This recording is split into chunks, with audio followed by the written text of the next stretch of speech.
A Lituania, Letonia y Estonia se las conoce genéricamente como las repúblicas bálticas. A pesar de tratarse de países independientes y soberanos, esa denominación sugiere que han compartido una buena parte de su devenir. Sin embargo, más allá de las evidentes similitudes, existen notorias diferencias cuyo descubrimiento constituye uno de los alicientes de viajar a esta zona de la Europa nororiental. Las tres repúblicas han inaugurado juntas un nuevo y prometedor capítulo de su historia al incorporarse a la Unión Europea, algo que el visitante va a percibir en el ambiente al encontrarse con gentes emprendedoras y receptivas. Como países poco o mal conocidos, tienen mucho que ofrecer y desvelar, y dado el enorme potencial de sus atractivos turísticos, se están convirtiendo sin duda en el destino de moda.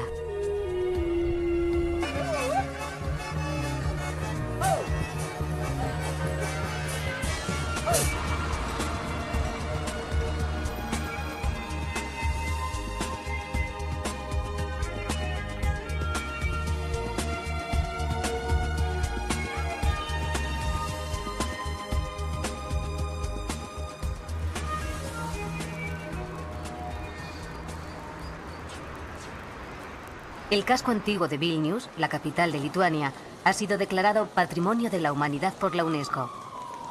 Al pasear por sus calles, casi siempre con una ligera pendiente, encontramos una urbe pulcra y elegante que ha sabido preservar lo mejor de su herencia.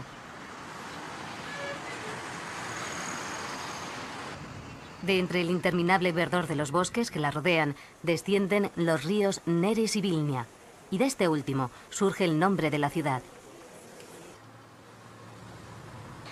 Su topografía, caracterizada por suaves colinas, acrecienta el placer que surge de la contemplación de sus edificios desde una diversidad de ángulos insólitos.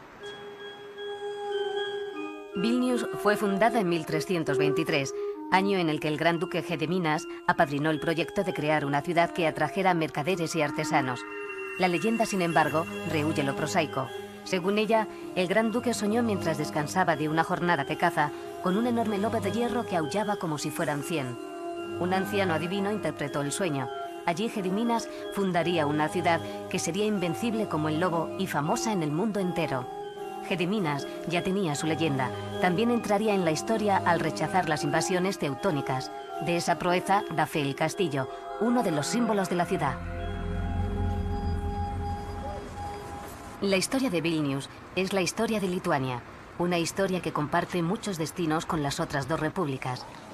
Vilnius ha sido ocupada repetidas veces por países vecinos, fue arrasada por los ejércitos de Napoleón y ha padecido enormes sufrimientos como el exterminio de la casi totalidad de la población judía durante la ocupación nazi o las masivas deportaciones bajo el régimen soviético. Sin embargo, el Vilnius del siglo XXI rescata lo mejor de una tradición secular.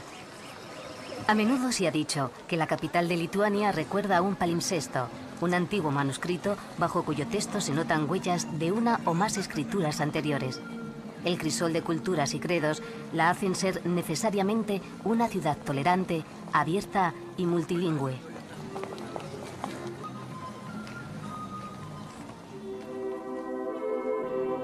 Al pasear por Vilnius, llama la atención toparse con innumerables iglesias de distintas confesiones y estilos arquitectónicos. En palabras de un obispo de Vilnius, sus iglesias nos hablan de la eternidad, lejos de intimidar, estimulan la fe.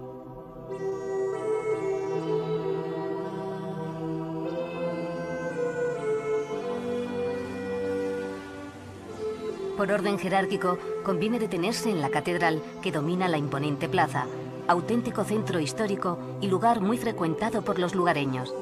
En el mismo suelo se erigía hasta el siglo XIII un templo dedicado a Perkunas, el dios del trueno de la antigua mitología pagana.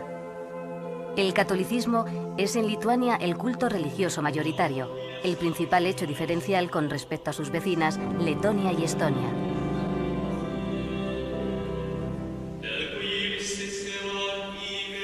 En las otras dos repúblicas no encontraríamos una iglesia como la de San Pedro y San Pablo, uno de los ejemplos más espectaculares del barroco lituano, un barroco tardío y por eso mismo más perfeccionado. Más de 2000 esculturas viven en el interior de una de las iglesias mejor preservadas. El blanco del estuco refulge a lo largo y ancho de sus 3 naves. La manifestación más genuina y popular de la fe católica se puede observar a plena luz del día bajo el arco que forma uno de los lugares más carismáticos de Vilnius, la Puerta de la Aurora, la única puerta que aún se conserva de la antigua muralla. Encima del arco se divisa la Virgen de la Aurora, otro de los símbolos de Vilnius. Por unas escaleras contiguas se accede a la pequeña capilla.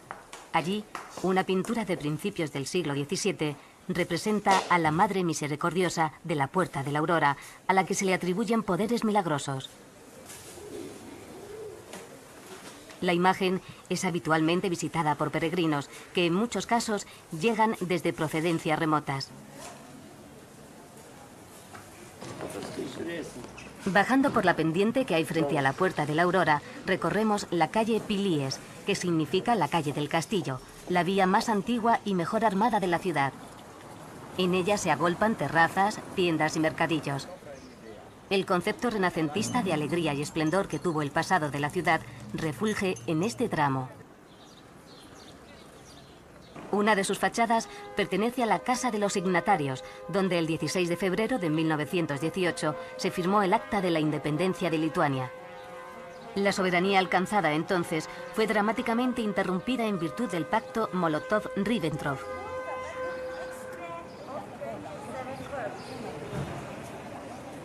La arquitectura tradicional de las casas lituanas, presente en la calle Pilies, reserva a sus moradores generosos patios interiores. Unos han sido rehabilitados y convertidos en agradables hoteles. Otros nos deparan alguna que otra sorpresa. En pleno casco antiguo aparece la Universidad de Vilnius, una de las más antiguas de Europa, fundada por los jesuitas en 1579. El patio mayor es el más apreciado por su conjunción de estilos y su importancia histórica. En él se encuentran el aula magna y la iglesia de San Juan. El patio del observatorio rinde homenaje a la astronomía, una de las especialidades docentes que dio renombre a la universidad.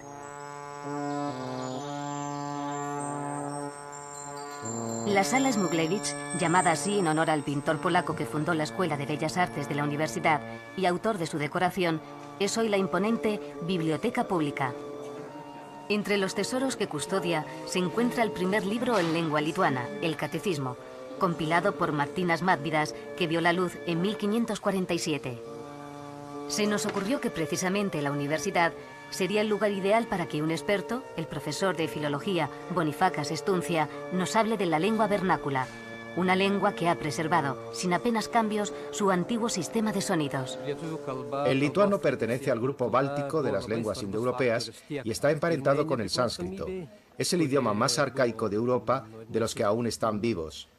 Estuvo en riesgo de desaparecer en los tiempos de la ocupación de la Rusia zarista primero y de la Unión Soviética después, al estar prohibido hablarlo y usarlo en público.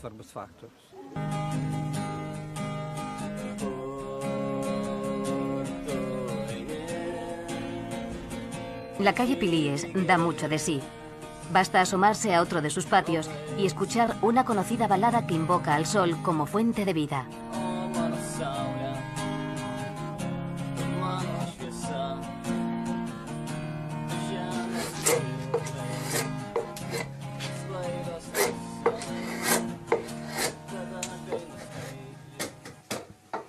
El padre del joven bucólico regenta un taller artesanal donde se trabaja la madera, una tradición muy ligada a estas tierras. Una de sus creaciones más interesantes consiste en reproducir instrumentos musicales antiquísimos.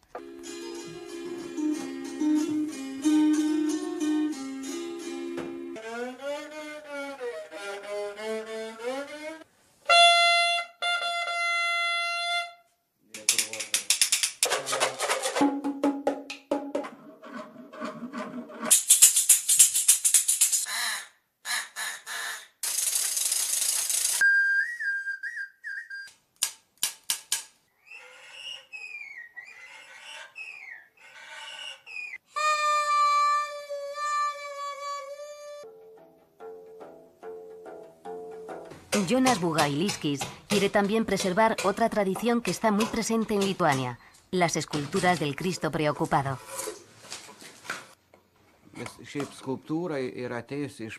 Llevo 35 años haciendo este trabajo. Mis antepasados también trabajaban la madera. Fabrico instrumentos musicales antiguos fielmente reproducidos de los que hay en los museos. También me dedico a los Cristos preocupados, una tradición muy antigua. Tienen forma de tótem, por lo que constituyen una síntesis del paganismo y el cristianismo posterior. Las figuras del Cristo preocupado velan el memorial de los fallecidos en defensa de la deseada independencia. El Parlamento la declaró el 11 de marzo de 1990. La Unión Soviética no la aceptó y unos meses más tarde sus tropas tomaron la torre de la televisión. Mataron a 13 personas que resistían pacíficamente, hecho que aceleró el fin de la dominación soviética y el reconocimiento internacional.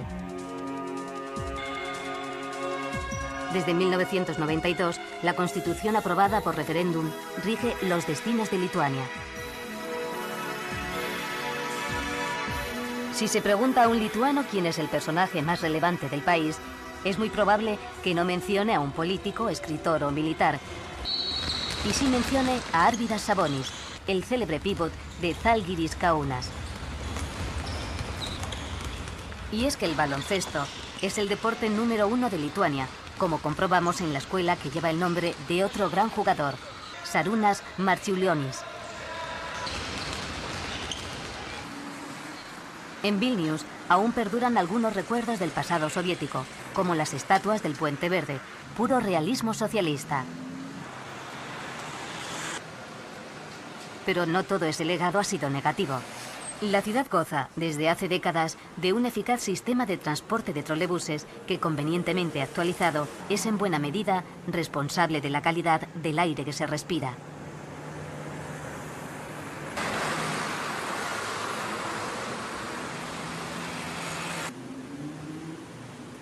Užupis, uno de los distritos más antiguos, situado a la orilla derecha del río Vilnia, pasó del más absoluto abandono de la etapa anterior a constituirse en el corazón actual de la vida bohemia.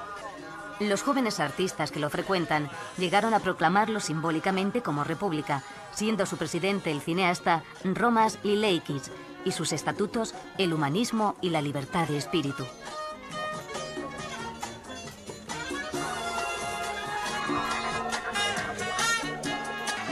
La estatua del ángel de Užupis fue erigida en 2002 como estandarte del pequeño Montmartre de Lituania.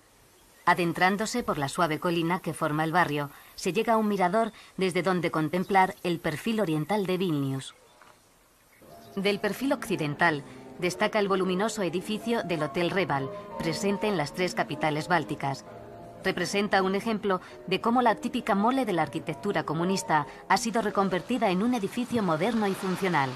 Sin duda, la potenciación de los recursos turísticos, como la conversión de antiguos edificios en elegantes hoteles, es un inequívoco signo de los nuevos tiempos. El contraste entre modernidad y tradición aparece constantemente. El 6 de julio se celebra la Fiesta Nacional de Lituania. La música y los bailes folclóricos inundan la explanada de la catedral.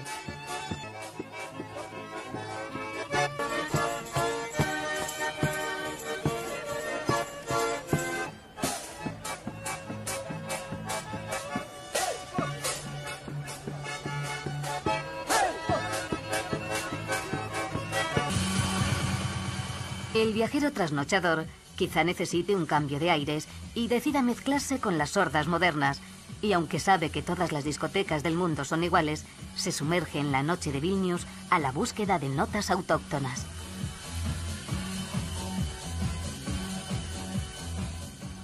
...28 kilómetros al oeste de la capital, arribamos a un paraje de gran belleza, ideal para recuperarse de posibles excesos. Trakai fue la antigua capital del Gran Ducado de Lituania durante la Edad Media. Da fe de ello el castillo que se erige desde el siglo XIV sobre una minúscula isla en medio del lago Galve. Pero lo más interesante de Trakai aguarda en la calle Karaimu. Las casas de madera y vivos colores de los caraítas tienen una peculiaridad. La puerta de entrada se sitúa en la parte trasera. En la pared que da a la calle hay 3 ventanas, una para Dios, otra para el gran duque Vytautas y la tercera para los familiares.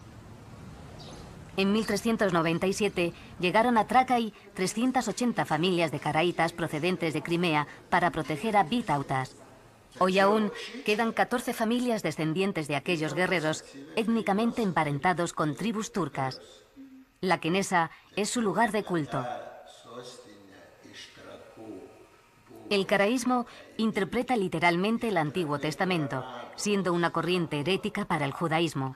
Sin embargo, los caraítas de Trakai, por su origen turco, también recibieron influencias del Islam.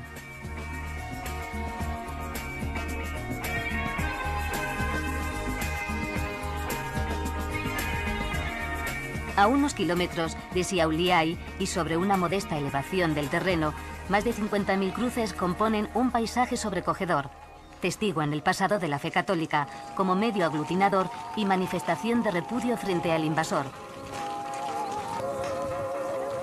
La afamada Colina de las Cruces surgió en honor de los muertos por la rebelión de 1831 contra las autoridades zaristas. Después, en tiempos de la ocupación soviética, se retiraron varias veces las cruces, pero cada noche acudían los lituanos para reponerlas. Hoy en día las hay de todos los tamaños y de los más insólitos materiales.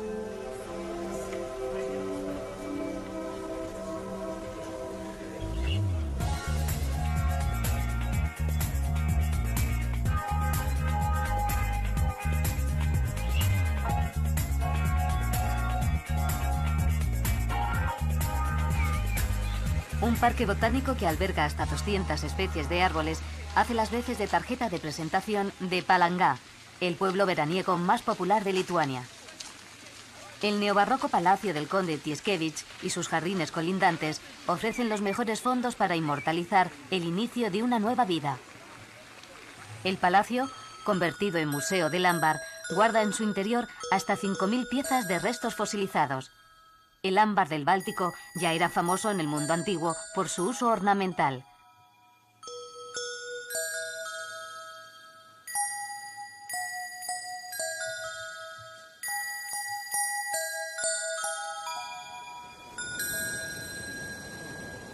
Los centros vacacionales a orillas del Báltico ofrecen relax y contacto con la naturaleza. De hecho, los balnearios, la brisa marina y el aire fresco de los bosques de coníferas aparecen como el principal reclamo.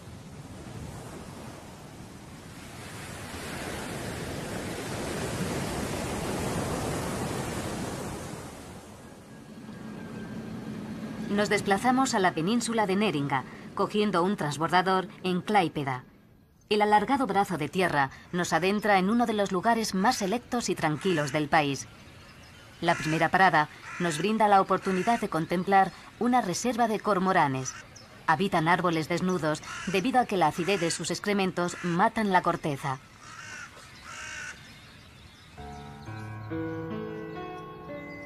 Nida, destino final de la excursión, se muestra ante nuestros ojos como uno de esos pueblecitos costeros de ensueño.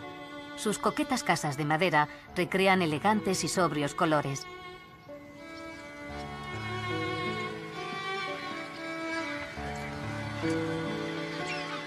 Una de las definitivas pruebas de que el estrés se abandona a las puertas de Nida la encontramos sobre una colina de las afueras.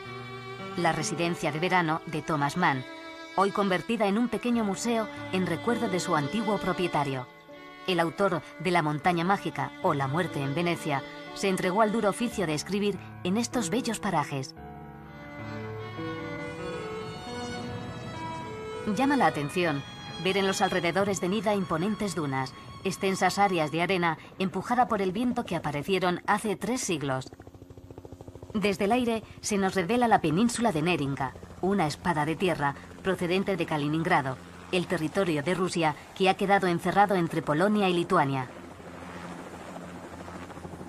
Hay muy pocos lugares en Europa, como en las repúblicas bálticas, con centenares de kilómetros de playas intactas y libres de masas y edificaciones.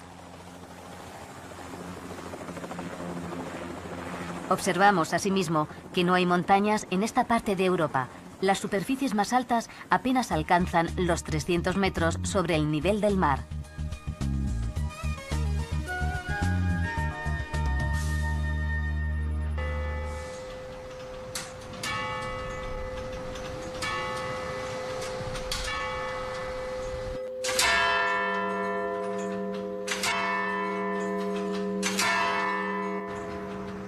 Desde el campanario de la Iglesia de la Trinidad, construida por una congregación alemana en el siglo XVIII, se divisa la ciudad de Liepāja, que alberga el segundo puerto más importante de Letonia. Dentro de la iglesia se hace evidente que hemos dejado el catolicismo atrás. El palco a la derecha del altar es un rasgo del luteranismo. Allí escuchaban misa los nobles que no se mezclaban con el vulgo. Creían estar un poco más cerca de Dios. En esta entrañable y nada ostentosa iglesia se halla uno de los mayores orgullos del país, el órgano no reconstruido más grande del mundo, con 131 registros.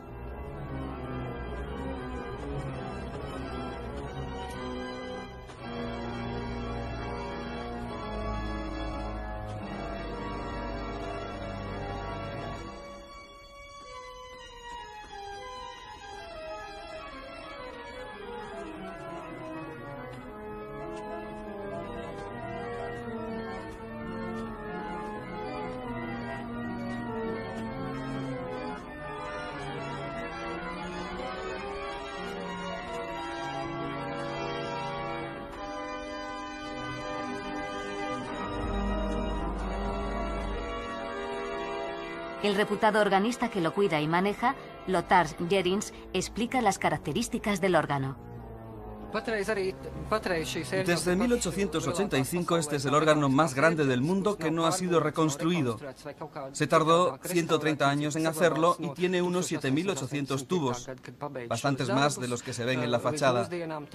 Sus peculiares registros alcanzan una amplia gama de bajos. Puede reproducir cualquier tipo de música y es un órgano muy conocido en toda Europa. Además, aquí se celebran habitualmente conciertos y festivales de órgano.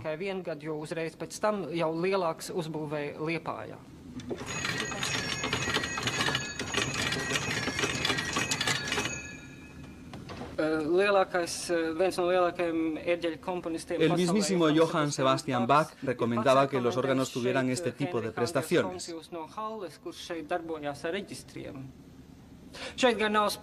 El órgano no tiene el sonido específico de la trompeta española, pero sí el de la trompeta en general.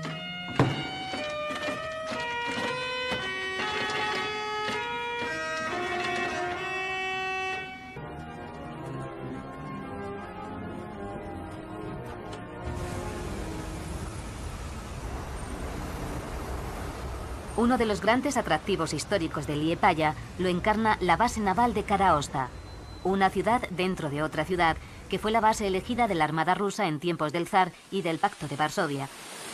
Los búnkers aún recuerdan la Guerra Fría y a los nativos, un periodo oscuro, una zona prohibida que hoy es un reclamo turístico más.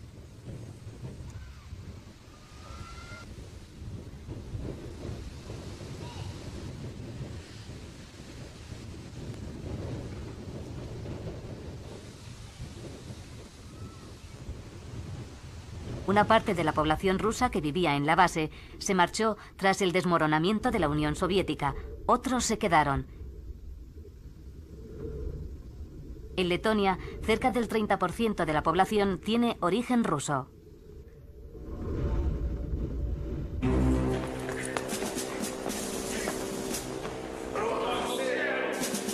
La prisión de Kara-Osta ha funcionado cerca de 100 años y tiene tras de sí una larga y siniestra historia de tropelías cometidas por los nazis y el KGB. Una insólita idea ha hecho que la prisión se convierta en escenario real de un montaje teatral en el que los turistas hacen el papel de prisioneros. La función se titula Detrás de las rejas y los actores alternan su actuación con explicaciones de los métodos represivos y depurativos utilizados en ese mismo lugar. Nuestros anfitriones nos contaron dos datos curiosos. Liepāja es la cuna de los grupos de rock del país y de la lencería femenina. En un ambiente más relajado, en un conocido café de la noche de Liepāja, oímos la balada de la ciudad, un himno local dedicado a la ciudad del viento.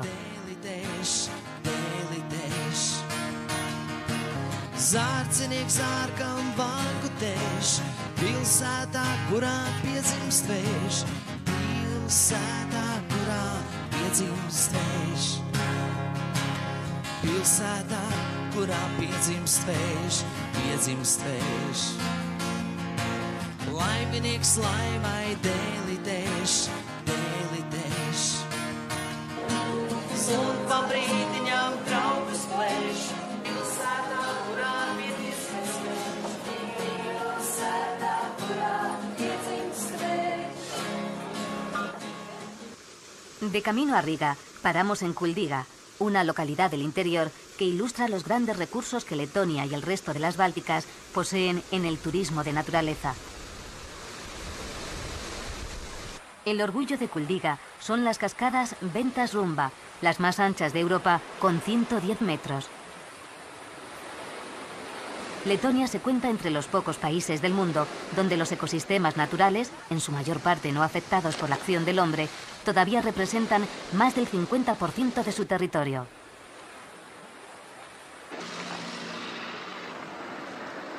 Kuldiga apenas ha sufrido transformaciones en los últimos 150 años.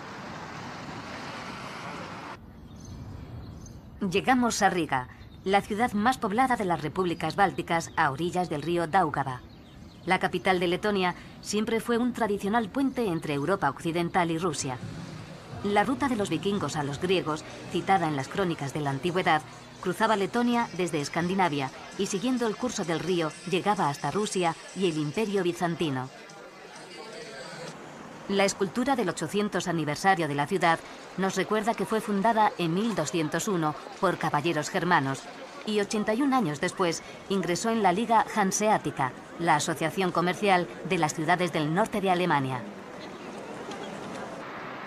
El monumento a la libertad es el símbolo de la independencia nacional y un lugar muy conocido incluso para citarse. Se construyó en 1931 con donaciones populares para honrar a quienes fundaron la nación y lucharon por ella. Fue precisamente a partir de la primera independencia y del Tratado de Paz subsiguiente, durante los años 20 y 30, cuando Riga conoció una prosperidad sin precedentes. Entonces se la conocía como la Pequeña París.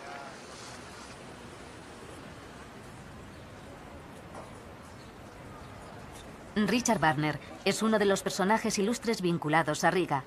Dirigió el teatro alemán entre 1837 y 1839. En esa época compuso la ópera Rienzi, el último de los tribunos.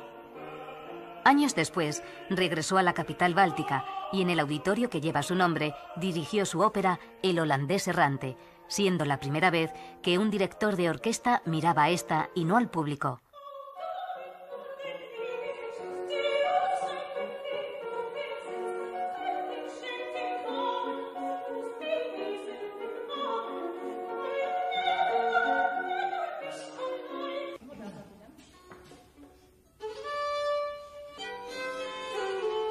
Hoy en día, el auditorio de Richard Wagner sigue siendo uno de los puntales de la vida musical de Riga.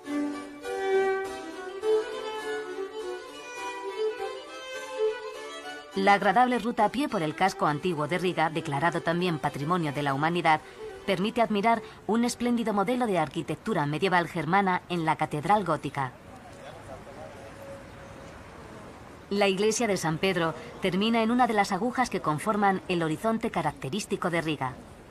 En la torre hay un concurrido mirador desde el que se puede contemplar edificios como el conocido popularmente como la Tarta de Stalin, un regalo del dictador a la ciudad.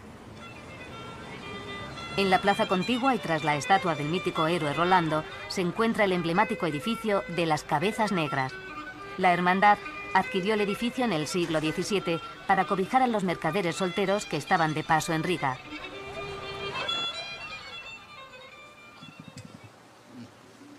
San Mauricio, uno de sus patronos, estaba representado por la cabeza de un hombre de color. De ahí vino el nombre de la hermandad.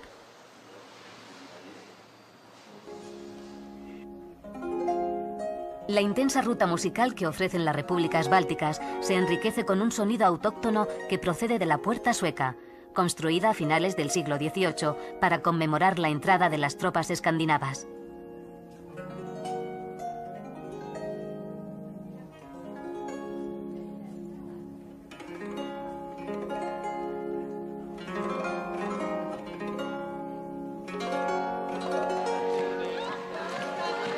Desde una de las casas más antiguas de Riga, la de las Tres Hermanas, magnífico ejemplo de arquitectura medieval, se escuchan los cánticos callejeros que provienen del vecino Massa Gilde, o gremio menor, lugar de destino de los grupos folclóricos que todos los veranos se concentran en Riga.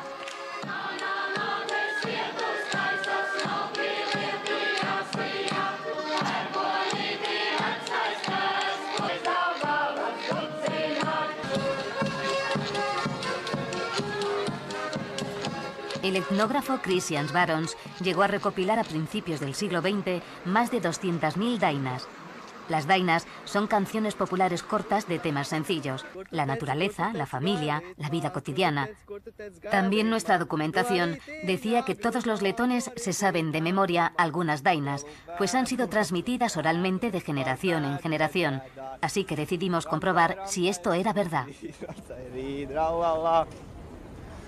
Aia juju lacha berni aia juju pekainami kainami juju. Lecu, lecu dārziņai, lūdzu baltās rozes. Lecu, lecu dārziņai, lūdzu baltās rozes. Kur tu teci, gailīt mā, no rītīņā grūmā.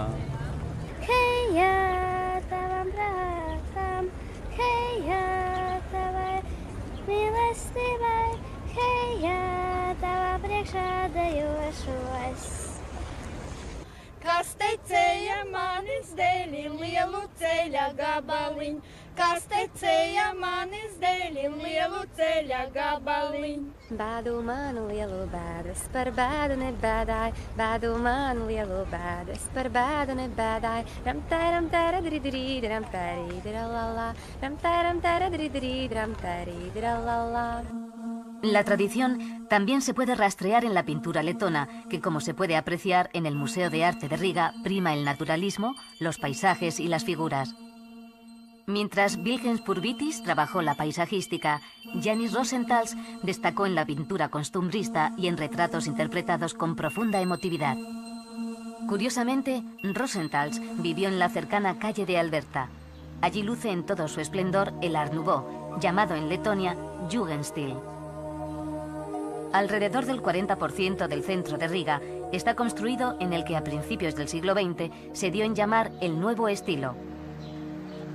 Cerca de la mitad de las fachadas de la calle Alberta fueron diseñadas por el arquitecto Mikhail Eisenstein, padre del histórico cineasta Sergei Eisenstein. La sinfonía de cariátides, cenefas y figuras son destellos de una época alegre en la que Riga brilló con una intensidad que poco a poco vuelve a recuperar. En las épocas doradas de Riga, como ahora, corría la cerveza. En muchos locales, la cerveza se hace como antaño, allí mismo, lo que garantiza su frescura y calidad. Y así nos lo corrobora la maestra cervecera. Igual que el vino en España, la cerveza es una tradición y un arte en Letonia. Hay unas 25 plantas que la fabrican y varias de ellas están, como aquí, en los mismos restaurantes. La fabricación de cerveza tiene sus secretos. Ahora mismo acabamos de sacar una cerveza a partir de una miel específica que tenemos en Letonia. Recorriendo 17 kilómetros desde Riga en dirección al mar, llegamos a Jūrmala, el más atractivo y romántico centro vacacional de Letonia. En letón significa Costa del Mar. En sus intactas e inimitables casas de madera veraneaba la aristocracia de la Primera República y más tarde los miembros de la nomenclatura en tiempos de la URSS. Su condición de estación termal asocia las vacaciones con la salud y la regeneración.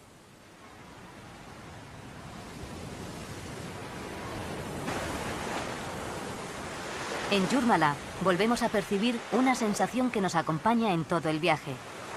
Los 2,5 millones de letones representan una escasa densidad de población. La sensación de amplitud, de espacio, de ausencia de aglomeraciones, incluso en las ciudades, unida a la constante presencia de la naturaleza, garantizan un estado de ánimo relajado. La crispación, incluso la política, es muy rara en estas latitudes.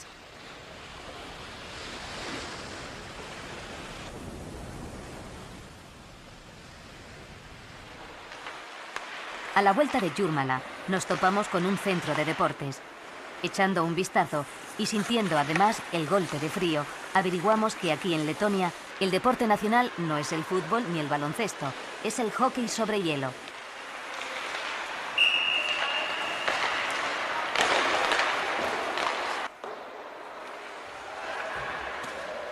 Vitaly Samonov, un entrenador de origen ruso y miembro del equipo de la URSS que ganó el oro en Calgary en 1988, nos confirma que el hockey es el deporte que mayor gloria ha dado a Letonia. Мы в Европе, латыши были основателями моды в хоккее. Somos los fundadores de la tradición del hockey en Europa desde antes de la Segunda Guerra Mundial y tenemos varias generaciones de jugadores reconocidos internacionalmente. El fútbol, no obstante, tiene también un alto nivel de aceptación en Letonia.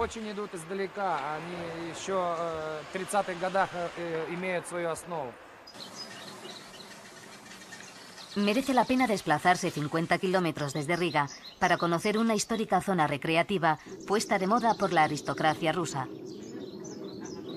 Sigulda se alza en medio del Parque Nacional del Gauja, surcado por el río del mismo nombre. Se la conoce como la Suiza de Letonia por la exuberancia y belleza de su paisaje y por la posibilidad de esquiar en invierno. El río ha creado afloramientos de piedra arenisca y cavernas que forman parte de rutas a pie o en bicicleta. El teleférico nos traslada a las explanadas del parque, de las que sobresale el castillo medieval de Turaida, propiedad entonces del arzobispo de Riga.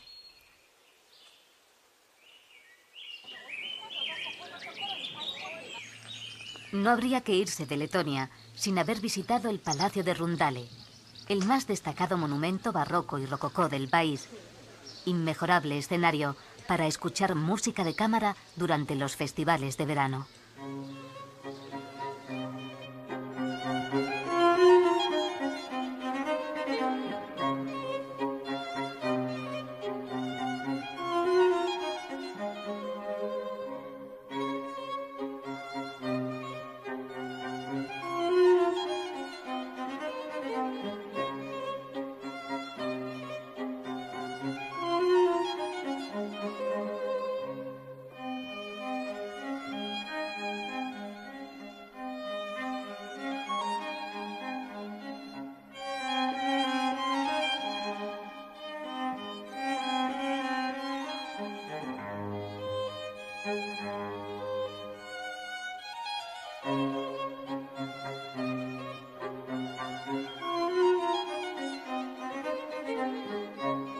El Palacio de Rundale fue construido a partir de 1736 bajo la dirección del renombrado arquitecto de la corte rusa, Francesco Bartolomeo Rastrelli, autor también del Palacio de Invierno de San Petersburgo, el principal edificio del Hermitage. En algunas de sus 48 habitaciones destacan las bellísimas y antiguas estufas de cerámica. Rundale hacía las funciones de residencia de verano del duque de Curlandia, Ernst Johann Biron.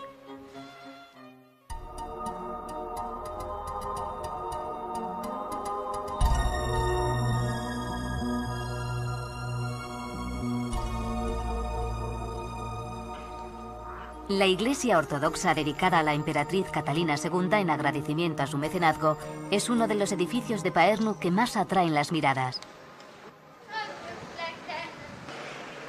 Pärnu es la ciudad balneario por excelencia de Estonia, famosa por sus tratamientos de barro. Como destino vacacional, sus calles exhalan ambiente veraniego.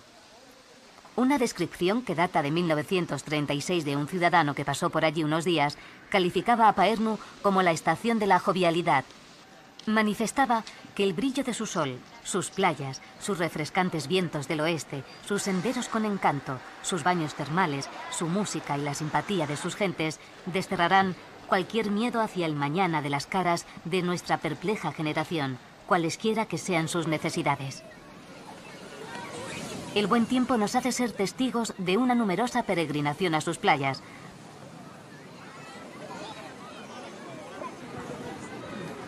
Si Lituania tuvo más afinidad con la vecina Polonia y Letonia con Alemania, Estonia se vincula étnica y culturalmente con la limítrofe Finlandia. De hecho, el idioma estonio comparte raíces con el finlandés y más lejanamente con el húngaro.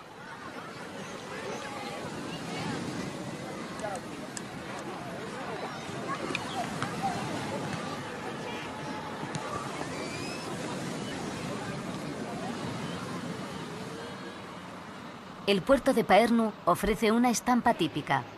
La industria maderera es de las más importantes de Estonia. El 40% del territorio nacional está cubierto por bosques.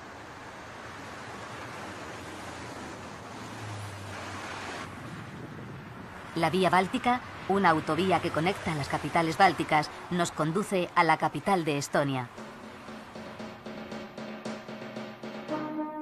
Tallinn puede presumir de poseer uno de los conjuntos medievales más atrayentes y mejor conservados de Europa.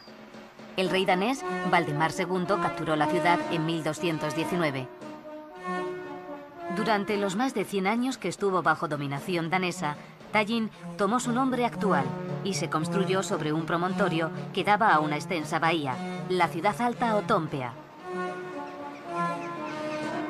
Dentro de las murallas de Toompea vivían nobles, funcionarios y clérigos, el símbolo del poder. El apasionante paseo por la ciudad vieja comienza con la catedral rusa de Alexander Nevsky. Se dice que el lugar elegido para su emplazamiento desentonaba del entorno y que lo que en realidad se buscaba era reafirmar el poder ruso y contrarrestar la fuerte corriente progermánica que dominaba en el gobierno de entonces.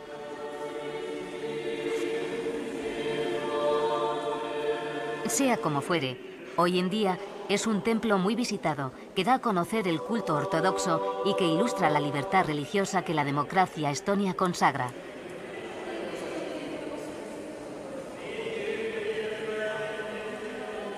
El 28% de la población es de origen ruso, lo que tras el ingreso en la Unión Europea ha obligado a las autoridades a acelerar su proceso de integración, como ocurre también en Letonia y Lituania.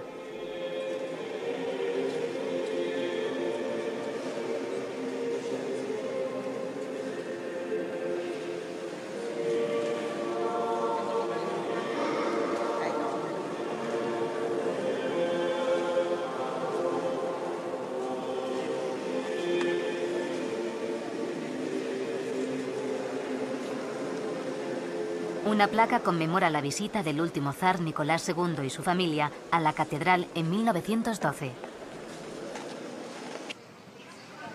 Al otro lado de la animada plaza de Lossi, el castillo de Toompea cobija la sede del Parlamento y otras dependencias gubernamentales.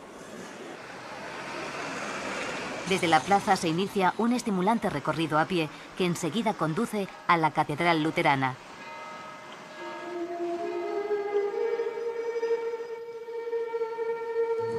Dedicada a la Santísima Virgen, antes de la Reforma, llama la atención una colección de más de 100 escudos de familias nobles de origen alemán.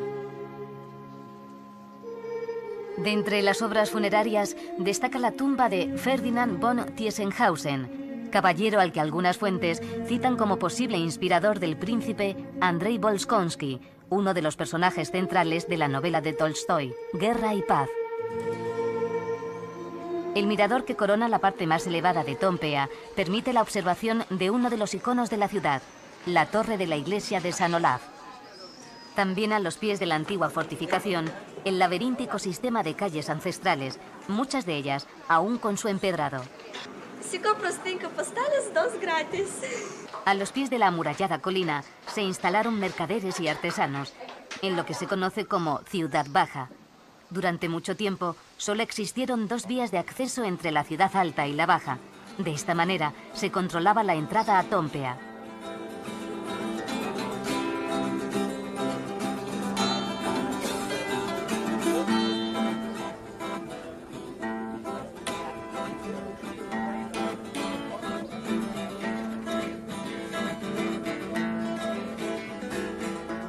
Uno de los accesos era conocido como la pata corta y se hacía a pie a través de una empinada escalera.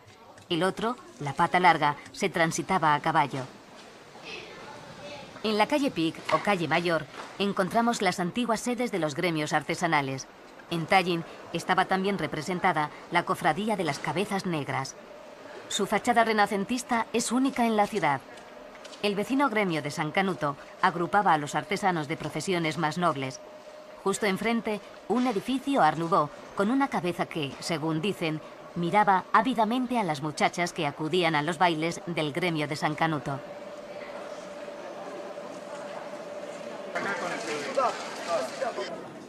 El popular barrio latino lo conforma el pasaje de Catalina, donde trabajan los artesanos de hoy, la cerámica, la piel, la seda y el vidrio. Allí conocimos a Andrei Lobanov, que junto con otros artesanos dirige un taller cuyas iniciativas pasan por recuperar y actualizar la milenaria técnica de los vitrales.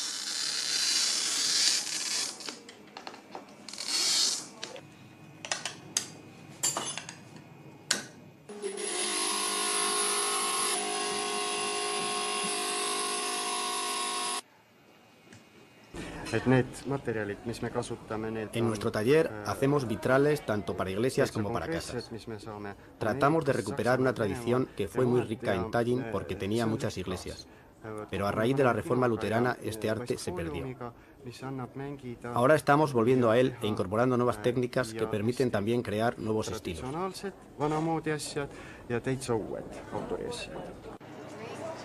Todas las calles de la ciudad baja conducen a la plaza del ayuntamiento, el auténtico centro neurálgico de Tallin. Hoy sus terrazas siempre animadas y sus relajados paseantes hacen de ella uno de esos lugares donde uno se puede detener el tiempo que haga falta.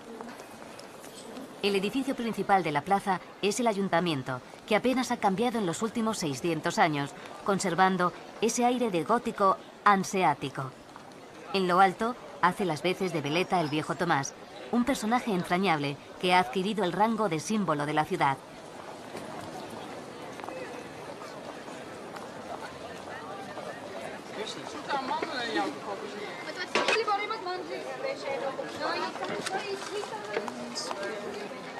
Descendiendo por la calle Viru, la animación y el ambiente de dorados tonos bálticos se reparte por sus terrazas veraniegas. Extranjeros y estonios se mezclan en esta recobrada ciudad que, como sus compañeras de viaje, se despertaron de un largo letargo. La calle Viru aglutina un buen número de tiendas y comercios. Bajando por la pendiente que nos aleja del casco viejo, encontramos el perenne mercadillo de las flores y el de la lana, tradición milenaria que invita a llevarse un útil recuerdo.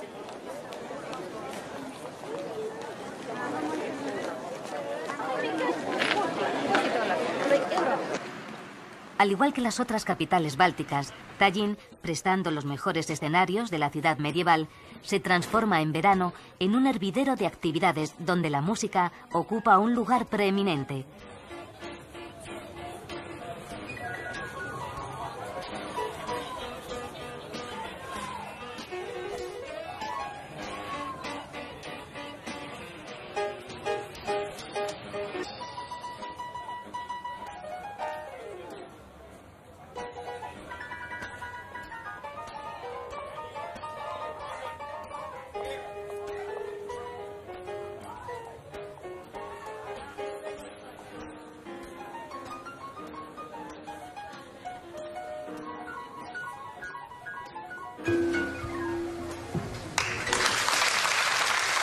Fuera del centro histórico, Tallin se extendió a partir de diseños urbanísticos de principios del siglo XX. Avenidas anchas y muchas zonas verdes, un concepto muy báltico de la utilización del espacio. El Teatro Nacional y el Teatro Dramático Ruso han capitalizado desde el pasado la vida cultural de Tallin, ofreciendo representaciones en estonio y en ruso. En las afueras de Tallin, un impresionante recinto, el Estadio del Canto, es cada 4 años testigo de masivas concentraciones folclóricas. En una de ellas, en el verano de 1988, los allí congregados cantaron espontáneamente pidiendo la independencia. El Parque Kadriog, situado en el Valle de Catalina, es un bello paraje a donde suelen acudir a pasar el día los capitalinos.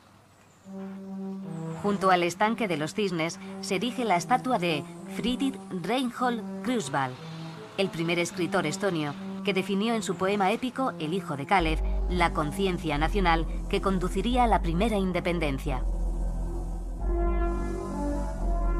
El Parque Kadriog, así como el palacio que alberga, fue construido por orden del zar Pedro I. Dentro del palacio se expone una interesante colección de arte extranjero, de entre la que destaca una muestra de pintura flamenca con cuadros de Bruegel el Joven y un cuadro anónimo de un imitador de El Bosco.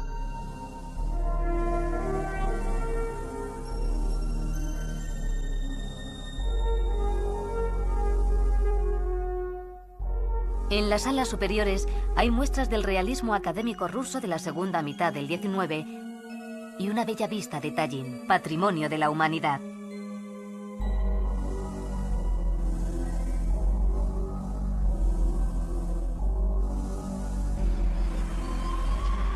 El largo paseo marítimo que hay a las afueras de Tallin se llena de patinadores, ciclistas y paseantes a la cadenciosa caída del sol. Las horas de luz que ocupan espacios reservados a la noche permiten que el tiempo se estire. A estas alturas del viaje, una observación recurrente empieza a tomar forma, a llegar a ser una conclusión. Apenas hemos visto obesos en las repúblicas bálticas. El amor al deporte, al ejercicio que siempre ha imperado en estos países, quizá podría explicar esas figuras altas y estilizadas que parecen ser inspiradoras de los cánones de belleza actuales.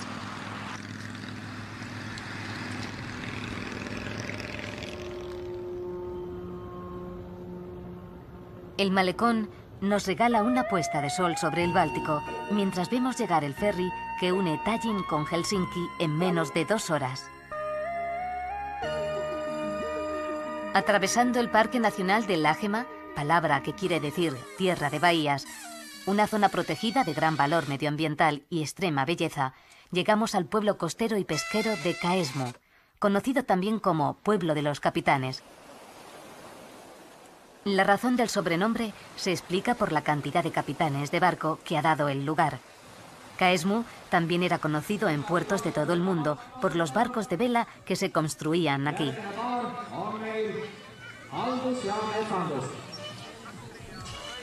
La tranquilidad y belleza de la villa costera invitan al más absoluto sosiego. Esta apreciación parece estar avalada por la iniciativa de la Unión de Escritores de Estonia, que facilita casas en Kaesmu a escritores o traductores que necesiten entornos idílicos para trabajar. El Parque de Lagemaa es un refugio para viajeros que buscan vivenciar una tierra donde la naturaleza y la tradición han coexistido en armonía desde tiempos inmemoriales. En sus dominios se conservan casas de campo del siglo XVII y XVIII, cuyos propietarios, en su mayoría nobles de origen alemán, las disfrutaban en verano.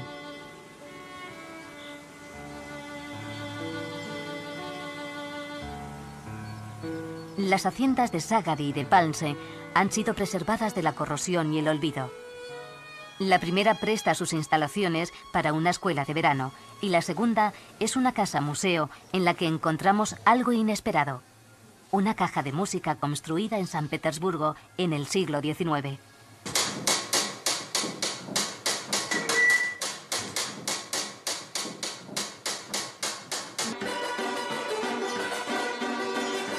La improvisada inmersión musical que experimentamos al cruzar Lituania, Letonia y Estonia toca a su fin.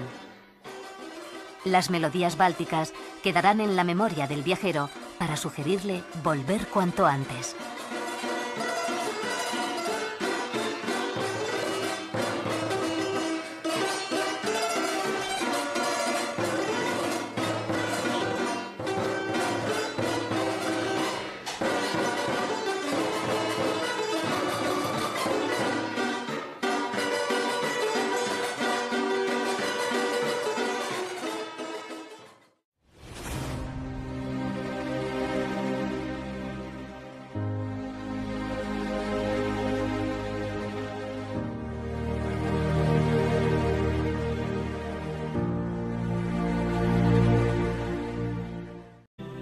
Más de 2000 esculturas viven en el interior de una de las iglesias mejor preservadas.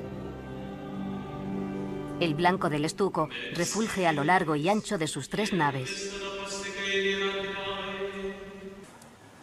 La manifestación más genuina y popular de la fe católica se puede observar a plena luz del día bajo el arco que forma uno de los lugares más carismáticos de Vilnius, la Puerta de la Aurora, la única puerta que aún se conserva de la antigua muralla.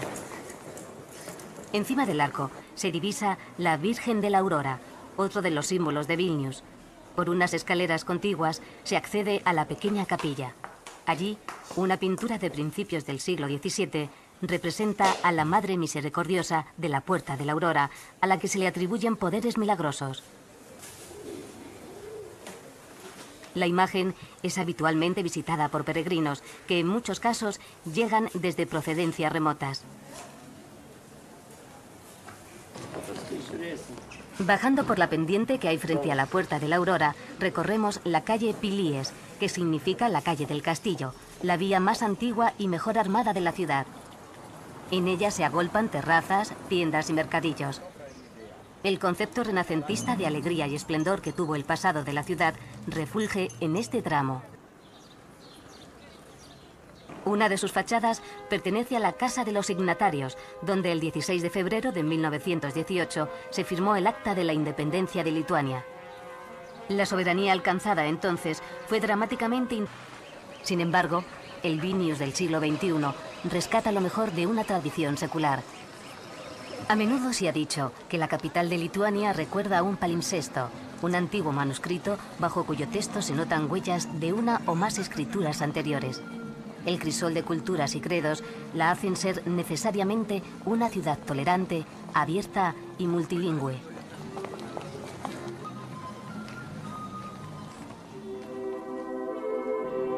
Al pasear por Vilnius, llama la atención toparse con innumerables iglesias de distintas confesiones y estilos arquitectónicos.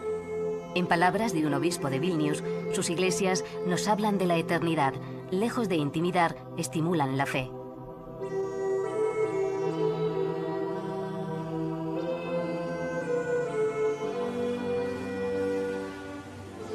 Por orden jerárquico, conviene detenerse en la catedral que domina la imponente plaza, auténtico centro histórico y lugar muy frecuentado por los lugareños.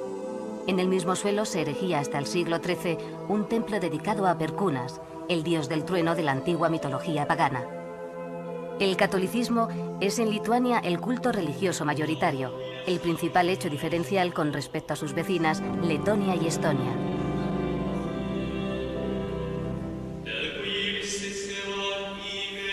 En las otras dos repúblicas no encontraríamos una iglesia como la de San Pedro y San Pablo, uno de los ejemplos más espectaculares del barroco lituano, un barroco tardío y por eso mismo más perfeccionado.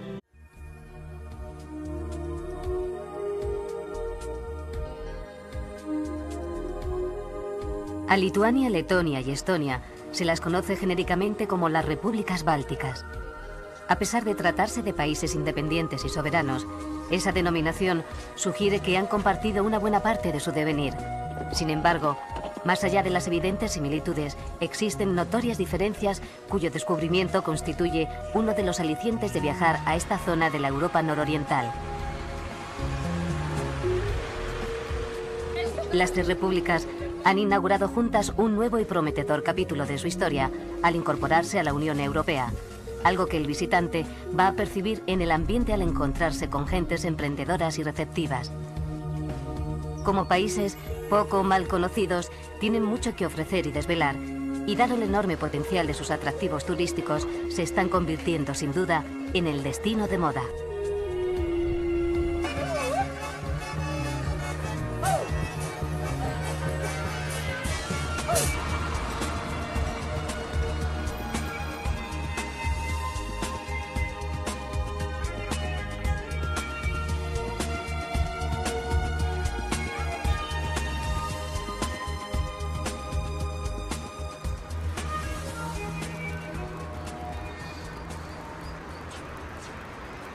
El casco antiguo de Vilnius, la capital de Lituania, ha sido declarado Patrimonio de la Humanidad por la UNESCO.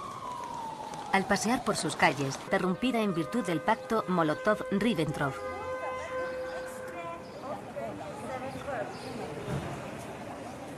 La arquitectura tradicional de las casas lituanas, presente en la calle Pilies, reserva a sus moradores generosos patios interiores, Unos han sido rehabilitados y convertidos en agradables hoteles.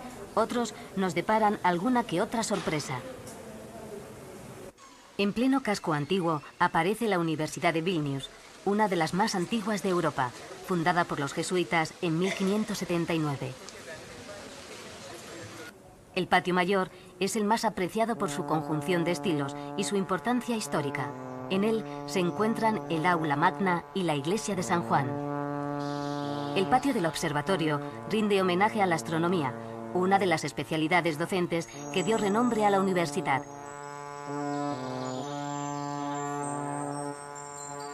La sala Smuglewicz, llamada así en honor al pintor polaco que fundó la Escuela de Bellas Artes de la universidad y autor de su decoración, es hoy la imponente Biblioteca Pública.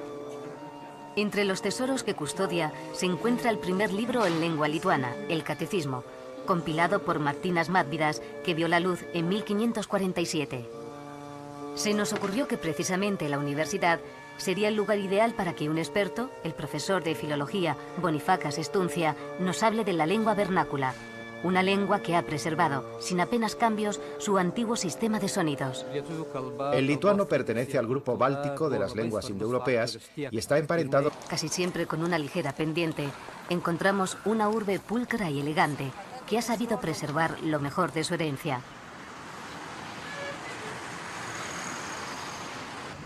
De entre el interminable verdor de los bosques que la rodean, descienden los ríos Neris y Vilnia, y de este último surge el nombre de la ciudad.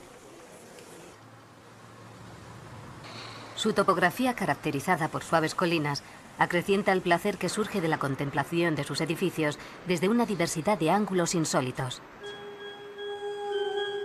Vilnius fue fundada en 1323, año en el que el gran duque Gediminas apadrinó el proyecto de crear una ciudad que atrajera mercaderes y artesanos.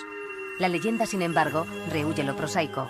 Según ella, el gran duque soñó mientras descansaba de una jornada de caza con un enorme lobo de hierro que aullaba como si fueran 100.